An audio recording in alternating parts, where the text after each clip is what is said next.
Dobar dan svima.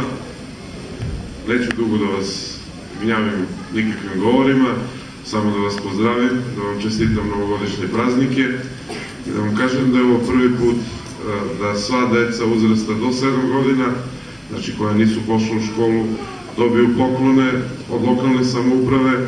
Lokalna samouprava će to raditi i nadalje, ovo je samo početak svega toga, a sve to jer smo svesni da je materijalna situacija izuzetno loša i da pokažemo kako lokalna samouprava misli na mlade ljudi. Svi ti mali ljudi su naša budućnost i nadalje ćemo gledati da se pobrinemo da uslovi za njihovo školovanje i njihov razvoj budu što bolji. Zato vas pozivam da šta god bude potrebno za decu, dođete do lokalne samouprave i obratite se ukoliko je potrebna pomoć. I još jednom, sretni nam novogodišnji praznici, lepo se provedite. Prijatno.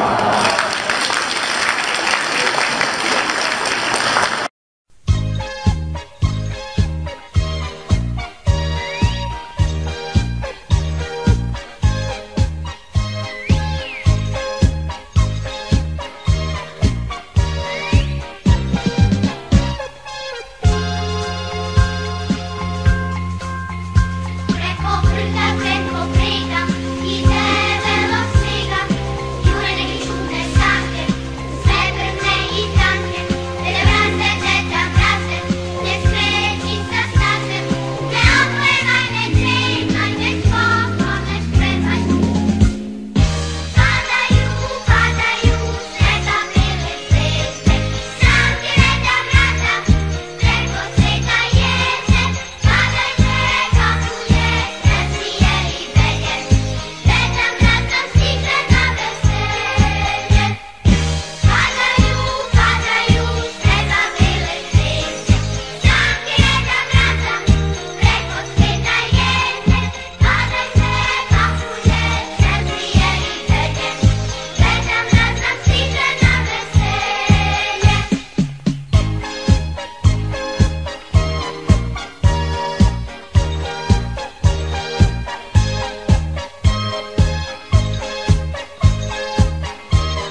paketiće je finansirala lokalna samouprava u saradnji sa Domom kulture, Centrom za socijalni rad i predškolskom ustanovom Polotarac. To su budžetska sredstva koje smo odvojili za naše najmlađe stanovnike opštine. Koliko paketića je danas podeljeno? Danas je podeljeno oko 800 paketića ukupno. To je u stvari broj dece koji imamo na teritoriji opštine Merošina od 2007. do 2013. godište. Na ovaj korak smo se odlučili zbog teške finansijske situacije. Mnogi od roditelja imali problem da izdvoje sredstva za svoje najmlađe i lokalna samouprava i postoji zbog toga da pomogne ljudima na teritoriji opštine Merošina. Zbog toga smo i krenuli u ovakvu akciju i to će najverovatnije biti projekat koji će ići i sledećih godina.